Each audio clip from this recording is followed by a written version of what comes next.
성령의 은총인 초자연적인 은총의 삶에 대해 묵상하도록 하겠습니다. 우리에게는 초자연적인 은총 자체를 깨달을 수 있는 은총이 주어졌으므로 그에 대한 이해를 가지고 있습니다. 그리고 우리는 일반적인 보통 사람들과는 다르다는 것을 알고 있습니다. 그러나 그 의미가 다른 사람보다 더 나은 존재라는 것이 아니라 우리에게는 큰 사명이 주어졌다는 것입니다. 하느님께서 우리를 선택하시고 그러한 은총을 주신 이유가 있는 것입니다.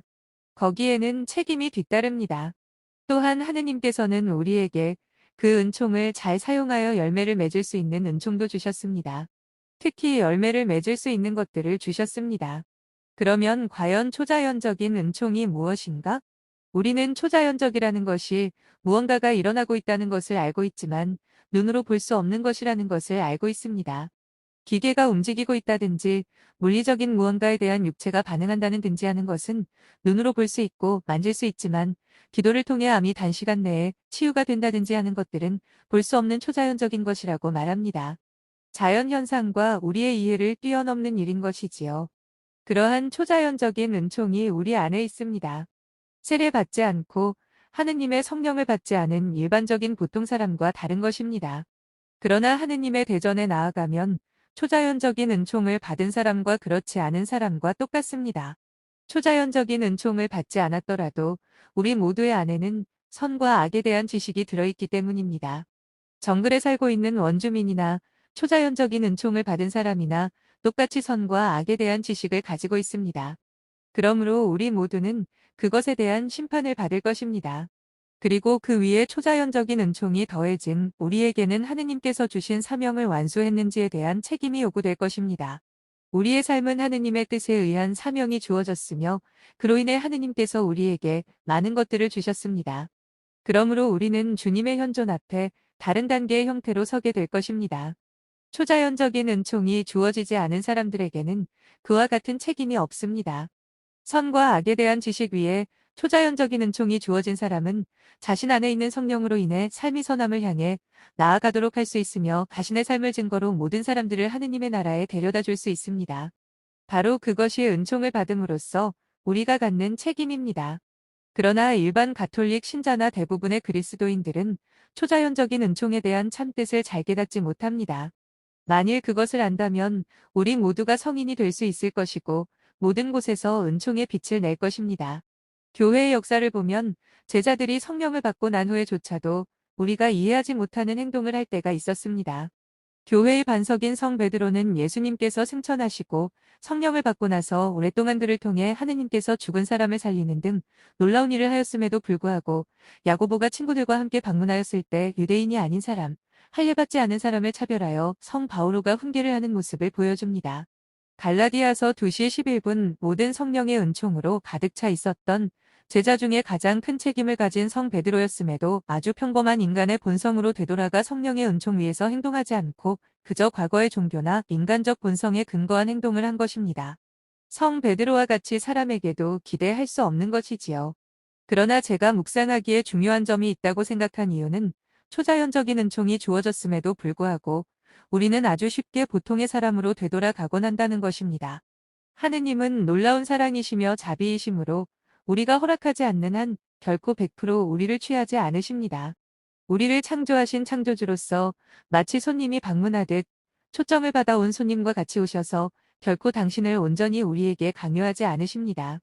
이때 우리가 초자연적 은총, 하느님의 친절과 온유, 부드러움을 인식하면 할수록 자신 안에 더욱 깊게 그분이 오시도록 초대하고 싶어 한다는 것입니다. 하느님의 부드러움을 이해할수록 더욱 완전하게 초자연적인 은총을 받아들이고 싶어 하게 되는 것입니다. 사람들이 성령께 기도하고 성령의 도유를 받고 성령으로 채워지는 큰 일을 할 때가 있습니다. 그러나 성령께서 자신을 통해 영원히 일하실 수 있도록 충분히 자신을 열지 않습니다. 초자연적인 은총에 대한 묵상 중 가장 중요한 것은 자신이 영원히 초자연적이 될 수 있도록 하느님의 초대를 깨닫는 것입니다. 기도나 교회의 성사, 활동을 통해 주어지는 성령의 은총을 그 순간에만 받는 것이 아니라 그 성사 활동 안에서의 삶을 받아들이는 마음의 결심, 즉 고백성사, 천명성체, 견진, 혼배성사, 사제직이나 종교적인 봉헌의 삶 등등의 성사 등을 통한 결심을 마음 깊은 곳으로부터 진심으로 받아들여야 합니다. 사람들은 결혼할 때 제가 무엇을 하고 있는지 알고 있었어요. 좋은 남편, 좋은 아내가 될 것을 하느님께 약속했어요. 내가 사제가 혹은 수녀가 되려 할 때 그것이 무엇인지 알고 있었어요. 라고 말하지만 제가 말하고자 하는 것은 훨씬 더 깊은 하느님의 바다 안으로 들어가도록 해야 한다는 것입니다. 그것이 우리의 소명입니다. 가톨릭 교리는 하느님께서는 우리를 세 가지 이유, 하느님을 알고, 사랑하고, 순종하라고 창조하셨다고 말합니다. 우리는 매일 좀 더 하느님을 잘 알도록 노력해야 합니다. 하느님을 좀 더 알게 되면 좀 더 사랑하게 될 것이고, 그렇게 되면 좀 더 잘 하느님께 순종할 수 있게 될 것입니다. 남편과 아내도 서로 좀 더 잘 알게 되면 좀 더 서로를 이해하게 되고, 좀 더 용서할 수 있고, 서로에게 순종할 수 있지요. 그렇게 하나가 되는 것입니다. 우리는 결혼을 하든 사제를 되든 수녀가 되든 하느님과 약속했다는 것을 알고 있습니다. 동시에 그 행위를 충분히 이해하는 것이 초자연적이 되도록 하는 한 부분입니다. 많은 사람들이 일요일 미사에 나옵니다. 그 많은 사람들이 한순간이라도 왜 자신이 가톨릭 신자가 되고 미사에 나오고 있는지를 깊이 생각해 본 적이 있을까요? 아마도 어떤 이유로 가톨릭 신자가 되었든 아주 소수만이 잠깐 내가 왜 이 모든 것을 하고 있는 거야? 라고 생각할 것입니다. 내가 정말 이것이 초자연적인 것이라는 것을 깨닫고 있는가? 나의 이해와 상상을 훨씬 뛰어넘는 것이라는 것을 알고 있는가? 그것이 아주 크고도 큰 영혼이라는 것을 이해하고 있는가 하는 것이죠. 우리는 초자연적이라는 말들을 많이 들어왔고 오늘날 또 한편에서는 뉴에이지 사상이 삶 전체에 퍼져 있다는 것을 알고 있습니다. 세상 어디를 가도 아주 많이 퍼져 있습니다. 매우 근본주의적이고 외부 영향으로부터 견고하게 지켜온 이슬람교에조차도 퍼져 있습니다. 힌두교나 그 밖의 종교도 그렇습니다. 오늘날 모든 종교가 뉴에이지 사상의 오염이 되어 있습니다. 힌두 사상이 뉴에이지의 일부이기도 합니다만 뉴에이지는 모든 것이 혼합된 형태로서 모든 것에서 조금씩 가져다 혼합되어졌습니다. 요즘 인도에 가보면 어떤 곳에서는 패션처럼 사람들이 십자가를 하고 있습니다. 반면 또 다른 지역에서는 그리스도인들을 박해합니다. 또 어떤 지역에서는 모든 종교가 혼합되어 그 모든 것이 하나의 주술을 이루고 있습니다. 그리스도인, 불교인, 힌두교인, 이슬람교인 등이 뉴에이지로 모두 혼합되어 있습니다. 뉴에이지의 영도 일종의 초자연적인 은사입니다. 그러나 물론 하느님으로부터 오는 은사가 아니지요. 사탄은 우리가 영혼을 가지고 있다는 것을 알고 있으며 그 영혼이 영향을 필요로 한다는 것도 알고 있습니다. 그러므로 사탄은 가짜 영양분을 공급해 줍니다. 영적인 것에 굶주린 영혼이 영적인 것에 기울어져 미신을 받아들이게 합니다. 주술이나 온갖 어두움의 영성에 빠져 있는 사람을 신앙으로 데려오기가 오히려 쉬운 것을 아십니까? 완전히 물질적이고 실존적인 사람을 데려오는 것보다 쉽습니다. 물질적이고 실존적인 사람은 신앙으로 데려오기가 가장 어렵습니다. 온갖 어두움의 영성, 사탄 교인을 신앙 안으로 데려오기가 더 쉬운 이유는 그들은 이미 영에 열려있는 사람이 되어 있기 때문입니다. 그들이 빛의 영성으로 뛰어오르는 것이 완전히 물질적인 것에 잠겨 있음으로 해서 영적인 감각을 전혀 갖지 않은 사람들, 영이라는 개념조차 갖고 있지 않으며 그의 존재를 믿지 못하는 사람들보다 쉬운 것입니다. 오늘의 복음 말씀에서도 사두가이파와 바리사이파가 나오지요. 사두가이파는 전혀 영적인 것을 믿지 못하는 사람들이었습니다. 천사나 영도 믿지 않았지요. 오늘날에는 실제로 대부분의 사람들이 매우 물질적으로 되어 있음으로써 전혀 영적 감각을 갖고 있지 않습니다. 영성적인 삶을 전혀 받아들이지 못하지요. 지금 세상은 하느님의 사람들이나 영적인 사람들보다 그렇지 못한 사람들을 갈수록 더 많이 만들어내고 있습니다. 여러분이 영적 은사나 초자연적인 은사를 깨닫게 되면 자신에게 주어진 것이 무엇인지 알게 되어 큰 유익을 얻을 수 있지만 또 한편으로는 영을 식별하는 방법에 주의하지 않는다면 큰 위험에 처할 수도 있습니다. 우리가 초자연적이라는 사실로 인해 각기 다른 단계의 영적 전쟁을 갖게 되기 때문입니다. 사탄은 우리가 누구인지 무엇을 가지고 있는지 알고 있기 때문입니다. 아주 부유한 집 자녀가 처음 초등학교에 들어가면 다른 친구들이 그 아이가 돈이 많은 힘 있는 집 아이인 걸 알게 됩니다. 그러나 정작 본인은 그것이 어떤 것인지 알지 못합니다. 아빠가 돈이 많고 그런 집에서 태어나 자랐지만 그것이 이 물질적인 사회에서 얼마나 힘이 있는 건지는 잘 이해하지 못하는 것이죠. 그러나 그것을 알고 있는 친구들이 그 아이를 힘이 있는 아이로 취급합니다. 질투를 하고 악의를 갖거나 이용하려 하거나 뭐 그런 것들이죠. 그러나 정작 아이는 잘 깨닫지 못합니다. 그 아이에게 많은 사람들의 시선이 집중되므로 많은 충돌을 겪게 됩니다. 그것이 영적 세상에서 우리에게 일어나는 것과 매우 흡사합니다. 세례를 받고 가장 큰 은총들을 받은 우리의 주변에는 모든 은총을 잃어버리고 전혀 갖지 않은, 앞으로도 가질 수 없는 온갖 망가진 영들이 서성이며 우리를 몹시 미워합니다. 우리가 모든 것을 가졌기 때문입니다. 우리는 가장 부유하며 가장 큰 힘을 가졌습니다. 악 영들이 우리 가운데 섞여 있습니다.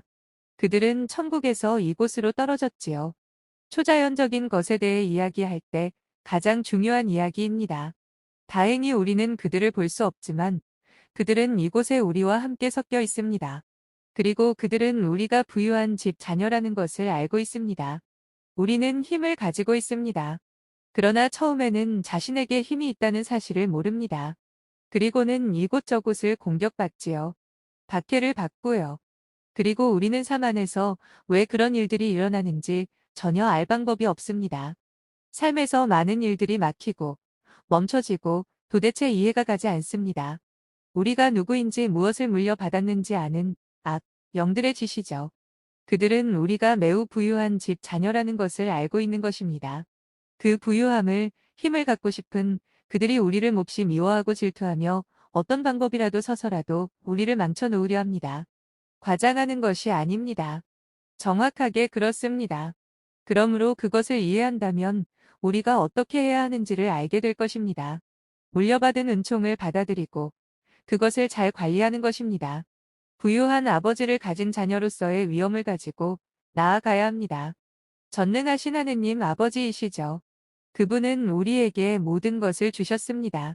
그러나 다른 사람보다 더 나으라고 주신 것이 아닙니다. 다른 사람들을 거슬러 자신의 왕국을 세우고 유산을 가지라고 주신 것이 아닙니다. 반대로 하느님의 왕국을 잘 관리하여 모든 사람들에게 공급해 주라고 주신 것입니다. 그것이 모든 것을 제자리에 놓는 방법입니다. 악령은 자기가 속해 있는 곳으로 돌아가게 될 것입니다. 지난번 제가 하느님의 영원한 현존에 대해 말씀드렸지요. 제가 이 십자가를 들 때 제가 하느님의 은총 지위에 있다면 악령은 이 십자가를 금속 조각으로 보지 않습니다. 시간과 공간의 제약 안에 있지 않는 악령이 바로 하느님이 현존 안에 있게 되는 것입니다. 이 십자가를 들면 악령들이 즉시 예수님의 십자가의 발 아래 있게 되는 것입니다. 금속 십자가 발 아래가 아니라 정말 예수님의 십자가 발 아래입니다. 하느님의 영원한 현존 안에는 예수님께서 골고타의 십자가 위에 계십니다.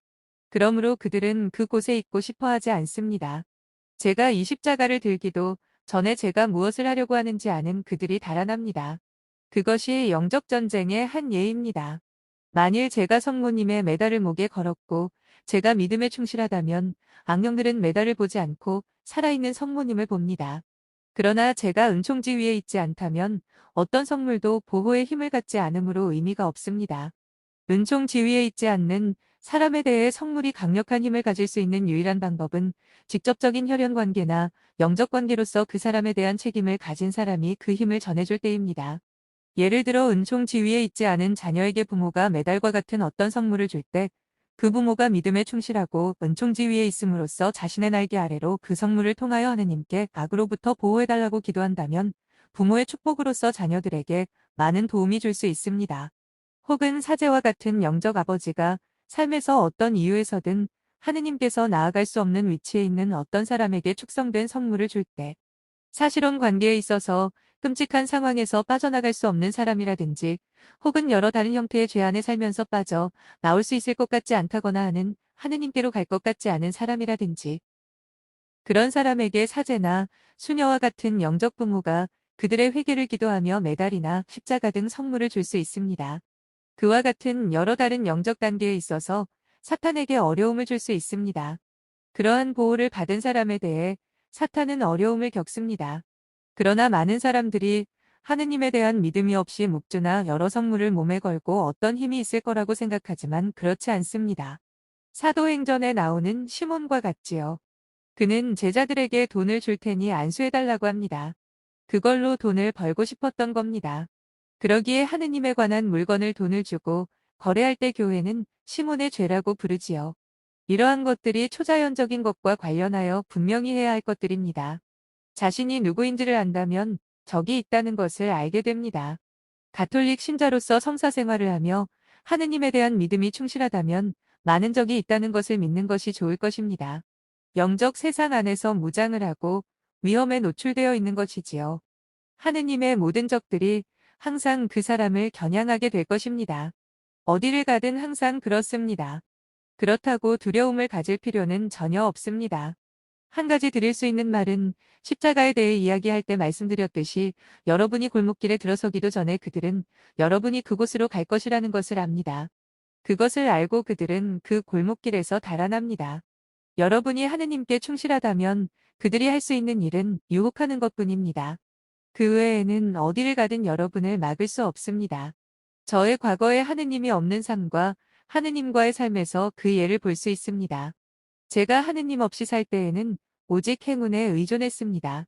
작곡을 하든 대본을 쓰든 영화를 찍든 무슨 일에나 항상 행운에 의존했습니다. 항상 이 일에 행운이 따랐으면 좋겠다고 말하곤 했습니다.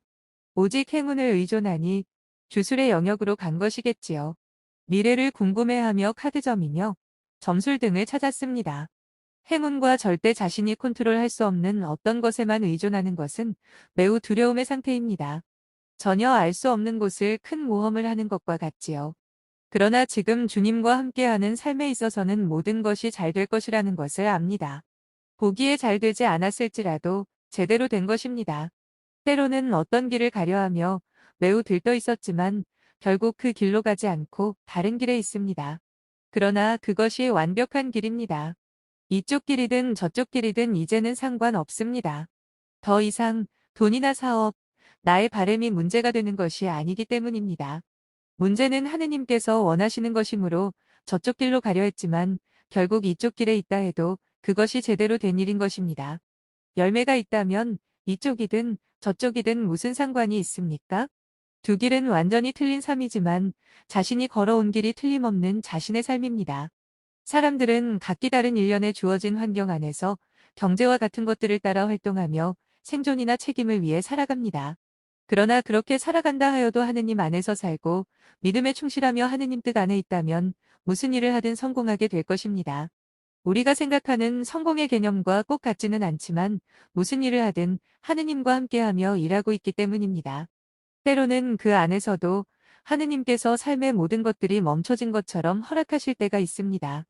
직업을 잃는다거나 돈이 바닥이 나고 많은 것들이 위기에 처하게 될 때가 있습니다. 그러나 마음 깊은 곳으로부터 많은 평화를 가져옵니다. 하느님과 함께하지 않는 많은 사람들이 그런 일을 맞으면 화가 나고 단지 직업을 잃고 자살을 하기도 하고 우울증에 걸려 여러 가지 치료에 의존합니다. 믿음이 없기 때문이지요. 그러나 하느님을 진정으로 믿는다면 아무것도 영향을 미치지 않습니다. 물론 경제 생활에 지장을 주고 많은 일에 영향을 미쳐 많은 것이 부족하지요. 그러나 그 순간이 바로 삶의 바다를 항해 중에 만나는 희생, 보속, 고행, 고난의 한 부분입니다. 삶의 항해 중에는 좋은 날씨도 만나고 굳은 날씨도 만납니다. 그러나 전체적인 그림 안에서 우리의 매일매일의 삶이 영적 전쟁 중이라는 초자연적인 삶을 인식해야 합니다. 성모님께서 우리에게 매일 묵주기도를 하라고 권하시는 이유는 우리에게는 오직 오늘만 있기 때문입니다. 커다란 신비이죠. 우리는 오늘이라고 표현합니다. 성바오로가 그에 대해 말한 것을 알고 있으세요? 오늘이라고 불리우는 나를 살고 있는 사람들이라고 표현했습니다. 여러분은 그것이 무슨 의미인지를 생각할 것입니다. 예수님께서는 이 세대가 지나가기 전에 모든 일이 있을 것이고 내가 돌아올 것이다라고 말씀하셨습니다.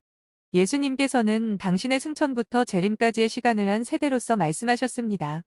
그러니 우리가 말하는 수많은 세대의 시간과 어떻게 비교할 수 있겠습니까? 예수님께서 승천하신 후 얼마나 많은 세대가 지나갔습니까? 또 재림하시기까지 얼마나 더 많은 세대가 지나겠습니까? 그러나 그분에게 그것은 한 세대입니다. 그러니 성모님께서 우리에게 매일 묵주기도를 하라고 말씀하시는 것은 오늘 드리는 묵주기도는 오직 그것뿐이기 때문입니다. 왜냐고요? 우리의 현실 안에는 오직 현재의 시간, 오늘만이 있기 때문입니다. 그 외의 시간은 현재 이곳에 있지 않은 것입니다. 무슨 의미냐고요? 다른 곳에서 일어나고 있는 일은 현재 이곳에 있지 않지요. 과거도 이곳에 있지 않고 미래도 이곳에 있지 않습니다. 그러니 사실 우리가 가지고 있는 현실은 바로 오늘입니다. 오늘 하루 종일도 아니고 바로 이 순간 현재만이 우리에게 있을 뿐입니다. 그러기에 우리가 은총을 받을 수 있다면 그것은 오직 현재뿐입니다. 은총은 항상 우리에게 부어질 준비가 되어 있습니다. 그러나 은총이 거의 부어지지 않는 이유는 자신을 거의 현재 이 시간에 놓지 않기 때문입니다. 우리는 항상 그 순간에 있지 않습니다. 제 천년성체 때에 사진을 볼 때마다 그가 그곳에 있지 않았다는 것을 알고 가슴을 칩니다. 오직관에 눕게 될 제목만 그곳에 있었던 것입니다. 저는 제가 그곳에 있었던 것조차 기억하지 못합니다.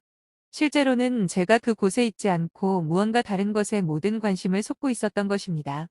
대부분의 시간에 우리는 실제로 그곳에 있지 않습니다. 때로 미사를 참여하고 나서 무슨 말씀을 들었는지 거의 기억하지 못합니다. 제1독서가 무엇이었느냐고 물으면 기억해내기가 매우 어렵습니다. 복음 말씀조차도 기억하지 못하죠. 자신은 미사에 참여했지만 사실은 그곳에 있지 않은 것입니다. 어디나 마찬가지입니다. 1시간 동안 지금 이 강연을 들어도 집에 돌아가 5분 동안의 것도 기억해 보려면 아주 힘들 겁니다. 많은 시간에 자신은 이곳에 왔다 떠났다 한 것이지요. 왜냐고요?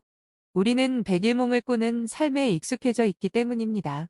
아주 쉽게 자신은 그 자리를 떠납니다. 이유는 영적 전쟁을 잘 인식하지 못하고 있기 때문입니다. 우리가 초자연적인 사람이라는 초자연적인 삶을 깨닫지 못하는 것이지요. 초자연적으로 행동하고 있지 못하고 그저 자연적인 자신인 것이지요. 그래서 목표를 자꾸 놓치고 있는 것입니다. 집을 겨냥하지 못하는 것입니다. 그것이 걱정과 불안, 우울, 어두움, 혼란을 가져다 주다가 결국 나중에는 무관심에 이릅니다. 무관심은 인간의 최악의 질병입니다. 오늘날의 인류의 가장 큰 질병은 영에 대한 무관심입니다. 마음을 무디게 하여 감정을 죽이고 더 이상 아무 것에도 상관하지 않는 것입니다. 그로 인해 우정, 결혼생활, 종교적인 삶, 사제생활 등을 떠나버리고 아무것도 남겨놓지 못하고 아무런 변화도 가져오지 못하는 것입니다. 나는 내가 속한 곳으로 가겠다는 것이죠. 내가 원하는 곳이 내가 속한 곳이라는 겁니다. 그것이 영적인 질병입니다. 암보다 더 끔찍한 병입니다. 영원한 삶으로 승화되지 못하게 될 것이기 때문입니다. 초자연적이라는 신비를 이해하려면 우리 자신을 더욱더 초자연적인 삶을 살도록 해야 된다는 것을 깨달아야 합니다. 우리는 더 이상 단순한 이성을 가진 인간이 아니라는 것을 이해해야 합니다. 때로 우리는 영적 세상에 대한 신비를 이해하기가 힘들고 보이지 않는 것이므로 좌절감을 느끼며 자연적인 인간으로 되돌아가려 합니다. 이 이야기를 들으신 분이 있겠습니다만 제가 한 번은 포르투갈의 청소년 피정에 참여하였습니다. 점심시간 바로 전에 짧은 질의응답 시간이 있었는데 마지막에 한 청년이 물었습니다. 왜 하느님은 볼 수 없는 건가요? 그때 저는 곧 답을 주지 않아야겠다고 생각했습니다. 그저 안 보이니까 볼 수 없지라고 대답하고 싶지 않았기 때문입니다. 저는 점심시간 후에 대답하겠다고 말하고 성체조배를 하러 갔습니다. 점심시간은 1시간이었고 45분 동안 성체조배를 하였지만 아무 생각도 떠오르지 않았습니다. 저는 주님 앞에 앉아서 주님 저는 그저 그런 대답을 하고 싶지 않습니다. 저는 답을 말해주고 싶습니다라고 말씀드렸습니다. 주님께서는 제게 주님께 답을 재촉해야 한다고 가르치셨습니다. 저는 계속 대답을 재촉하고 채촉했습니다. 주님은 우리가 그분 안으로 깊이 들어가 청하는 것을 원하시며 그렇게 하는 것을 좋아하십니다. 그저 그런 답을 주는 것을 제가 거절한 것이죠. 45분 동안 아무런 생각도 떠오르지 않더니 갑자기 놀랍도록 명확하게 주님께서 말씀하셨습니다. 나는 보이지 않는 것이 아니다. 너희는 나를 완벽하게 볼 수 있다. 그러므로 나를 볼 수 있도록 너희가 완벽해져야 한다. 걸어 나오면서 저는 와우하고 생각했습니다. 그리고 그 아이들에게 그 답을 이야기해 주었습니다. 그러자 놀라운 침묵이 흘렀습니다. 동시에 고요한 기쁨이 있었습니다. 완벽한 대답이었습니다. 그 모든 청소년들의 침묵 가운데 하느님의 현존은 아주 큰 것이었습니다. 그 순간 놀라운 주님의 현존이 우리 가운데 있었습니다. 그곳에 있던 모든 사람들이 그것이 진리라는 것을 깨닫고 있었습니다. 우리의 삶과 함께 하시는 하느님은 매우 가시적이지만 우리의 불완전으로 인해 그것을 인식할 수 없는 것이었습니다. 우리는 아주 가끔 완벽한 순간에 있을 때가 있습니다. 하느님이 완벽하게 일하고 계심을 느낄 수 있지요. 나는 하느님이 일하고 계시는 걸 알 수 있어. 그분이 일하고 계심을 볼 수 있어. 틀림없이 100% 하느님이셔. 하느님께서 우리 가운데 계셔 하느님을 볼 수 있고, 느낄 수 있고, 알 수 있지요. 우리는 그러한 작은 완벽한 순간에 있을 때가 있습니다. 그것이 우리 삶에 영원하길 바라지요. 하느님과 영원히 함께하는 것, 그것이 하느님께서 우리가 이루기를 바라시는 것입니다. 그리스도인으로서 그것을 위해 우리는 항상 노력하고 있고 그것이 우리의 소명입니다. 하느님께서 우리에게 영원히 가시적이 되게 하는 것이죠. 가장 큰 기쁨이며 그것이 바로 우리가 낙원에서 쫓겨나면서 잃어버린 것입니다. 창세기에 보면 하느님께서 정원을 거니시며 아담과 이브와 함께 하시는 것을 볼 수 있습니다. 아담과 이브가 그것을 망쳐놓기 전까지입니다. 어디에 있느냐? 두려워서 숨었습니다. 그것이 마지막입니다. 그 후 더 이상 하느님을 볼 수 없게 되었습니다. 듣기는 하지만 보지는 못하지요. 예수님의 육화와 함께 그것이 바뀌기는 하였습니다만 이곳에서 우리는 하느님께서는 실제로 가시적이라는 것을 깨닫고 있습니다. 그러나 우리가 그분을 항상 볼 수 있도록 좀 더 노력해야 하겠지요. 그것이 우리의 가장 큰 목표입니다. 우리의 영혼이 그 순간을 위해 가슴앓이를 한다는 것을 느끼십니까? 우리는 그분을 볼 수 없는 고통을 가지고 있습니다.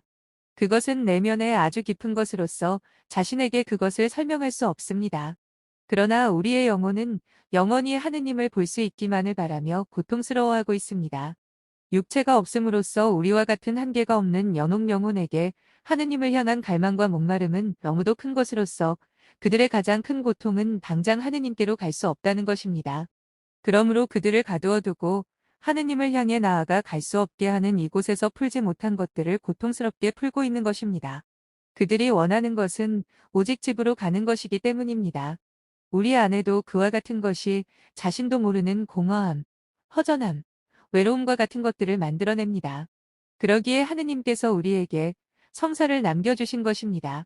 성체는 그러한 목마름을 해소시켜주는 가장 크고도 놀라운 은총입니다.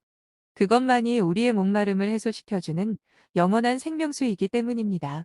성체조배는 그러한 공허함, 허전함에 대한 가장 큰 치유를 가져다 주는 것 중 하나입니다. 우리가 목표로 하는 것, 가장 필요로 하는 것과 함께하는 것이기 때문입니다. 남은 삶 안에서 영원히 하느님과 함께해야 할 필요인 것입니다. 성체조배는 그러한 것에 가까이 가도록 하는 것입니다. 그분의 현존 안에 있는 것이기 때문입니다. 그러므로 복된 성체 앞에서 참되게 조배를 한다는 것은 모든 외로움, 공허, 빈 느낌들을 없애고 그곳에 하느님으로 채우는 놀라운 내면의 치유입니다. 사람들이 성체 조배가 얼마나 힘이 있는 지를 알게 된다면 매일 가려고 할 것입니다. 저는 사람들에게 말하곤 합니다. 하루에 얼마나 TV를 보며 시간을 낭비합니까? 그중 하루에 1시간만 빼서 성체 조배를 하러 가면 어떻겠습니까? 그러면 여러분의 삶의 변화는 상상도 못할 것입니다. 저는 많은 좋은 가톨릭 신자들이 하루에 2~3시간을 TV를 시청한다는 것을 압니다. 거룩한 것과 거리가 먼, 필요하지도 않은 정보를 수집하는 아주 긴 시간이지요. 잠들기 전에 일본에서 무슨 일이 일어나고 있는지 알 필요가 있나요? 그들을 위해 기도하지 않는 한 삶에서 무엇이 달라집니까? 그 모든 것들이 대부분 가십거리지요. 왜 그토록 호기심을 가져야 합니까? 아까 미사 중에 신부님께서 말씀하신 것처럼 예수님께서는 호기심으로 묻는 질문에는 대답을 안 하십니다. 호기심을 갖지 않도록 하는 것은 중요합니다. 사탄은 호기심에 불을 붙일 준비가 항상 되어 있습니다. 사탄은 우리가 더욱 더 호기심을 갖도록 만들려 합니다. 그 호기심은 결코 만족되지 않아서 계속 우리 마음에 외로움과 공허함을 남깁니다. 일종의 악덕 같은 것이지요. 마약이나 불순결의 죄도 그렇지요. 잠시 모든 걸 멈추고 자신의 삶을 한번 바라보십시오. 그리고 자신에게 무엇이 필요한지를 보십시오. 필요한 것은 초자연적인 은총을 살찌우는 것입니다. 초자연적인 은총은 오직 하느님의 영으로 영향을 줄 수 있습니다. 시간을 정말 잘 관리하는 사람이 되려 한다면 하느님께 진정으로 가까이 갈 수 있는 장소를 찾을 것이고, 가톨릭 신자로서 가장 큰 선물 중에 하나가 복된 성체입니다. 복된 성체 앞으로 나아가 하느님 앞에 머무십시오. 저는 매우 특이한 경우를 알고 있는데요. 저는 해마다 사순기간 동안 뉴욕 맨하탄에 있는 한 성당에 강연을 가곤 하였습니다. 첫 한 두 해 동안 그곳에 갈 적마다 만나는 한 흑인 남성이 있었는데, 그는 그 성당에서 가까운 브루클린에 살고 있었습니다. 그는 가톨릭 신자가 아니었습니다. 그런데도 항상 그곳에 오곤 하였습니다. 그는 세례를 받은 적도 없고 가톨릭 교회에 대해 전혀 알지 못하지만 가톨릭 교회에서 매우 강렬함을 발견하고 매우 좋아하게 되었다고 말했습니다. 그곳에서 보는 모든 것이 매우 강렬하다고 말하고 있었습니다. 제가 그곳에 강연을 갈 적마다 그가 왔고 제가 매우 강렬하다고 했습니다.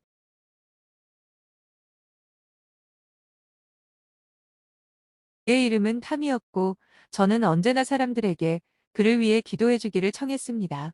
그는 트럭 운전수로 열심히 일하는 아름다운 사람이었습니다. 세 자녀와 매우 겸손하고 아름다운 아내가 있었습니다. 그들은 성당에 나오지 않았지만 성당 밖에서 한 번 만난 적이 있었지요. 그곳 신부님에 의하면 그는 일요일에 가끔 미사에 오지만 끝까지 있지 않고 뒤쪽에서 조금 왔다 갔다 하며 머물다가 가버린다고 하였습니다. 불과 몇 주 전에도 사순기간에 그곳에서 그를 다시 만났습니다. 그는 저에게 선물로 오렌지 등등을 주었습니다. 제가 성당 밖에 앉아 있는 그를 발견하고 별일 없냐고 물으니 그는 열심히 일하고 있고 딸이 대학에 입학하여 돈이 많이 든다 등등 일상 이야기를 나누고 저는 그와 함께 기도하였습니다. 그리고는 자리에서 일어나 함께 성당 안으로 가면서 그가 말했습니다. 제가 결코 이해할 수 없고 설명할 수도 없고 기도를 드리는 그분이 누구인지 알 수도 없는 그것에 대해 사람들이 왜 그토록 민감하고 마음을 다할 수 있는지 저는 이곳에 오면서도 결코 알 수가 없습니다. 신부님께서 저에게 세례를 주고 싶다고 하실 때마다 저는 겁이 납니다. 저는 그러고 싶지 않아요. 세례를 받지 않고도 이렇게 뭐가 뭔지 모르겠고 어려운데 세례를 받으면 얼마나 더 할지 생각하고 싶지 않아요. 그래서 제가 두려워할 필요 없어요. 라고 하자 그는 저는 두렵습니다. 그러나 무언가 저를 이곳에 오도록 끌어당기고 있음을 느낍니다. 그것은 하느님의 부르심이에요. 하느님께서 당신을 창조하였습니다. 그러자 그는 그 말에 더 두려워졌어요. 그럼 나중에 뵙겠습니다. 그것이 제가 마지막으로 그를 보았을 때 일입니다. 저는 그가 하느님에 의해 영혼이 만들어지고 있음을 압니다. 그를 신앙으로 데려오시는 것이지요. 그리고 그 뒤에 온 가족이 올 것이라는 것을 압니다. 그들 가족도 아주 겸손하고 순종적인 아름다운 사람들로 그의 아내도 그의 말을 잘 따르기 때문입니다.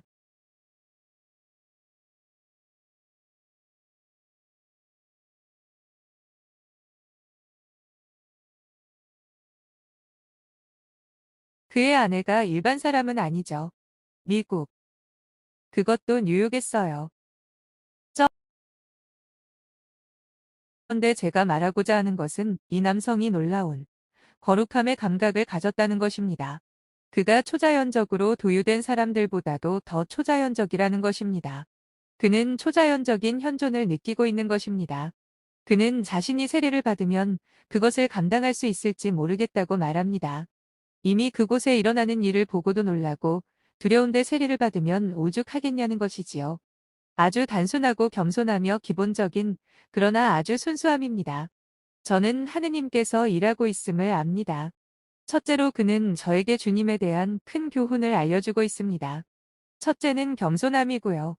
둘째는 아름다운 영혼이라는 것입니다. 하느님께서 단순하면서도 아이러니하게 매우 상반되는 방법으로 어떻게 영혼을 만들고 계신지를 알려주십니다. 완전히 우리의 생각과는 반대되는 것이지요. 아마도 이 남성은 우리 중 많은 사람들보다도 영적으로 더 좋은 모습을 가지고 있을 것입니다. 이 미소한 하느님의 사람이 워우, 대체 여기서 무슨 일이 일어나고 있는 거야?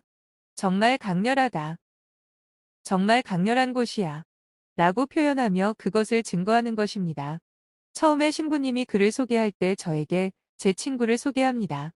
이 사람은 당신이 처음 이곳에서 강연할 때부터 왔어요. 라고 하고는 그에게 어떻게 오게 됐는지 말씀드려요. 하고 말했습니다. 그러자 그는 저에게 매우 강렬해서 오게 됐어요.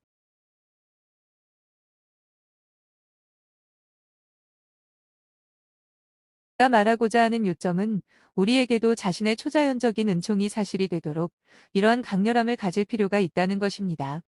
아주 강렬합니다. 우리는 그저 일반적인 인간이 아니라는 것을 깨달아야 합니다. 아주 강렬한 사람들입니다.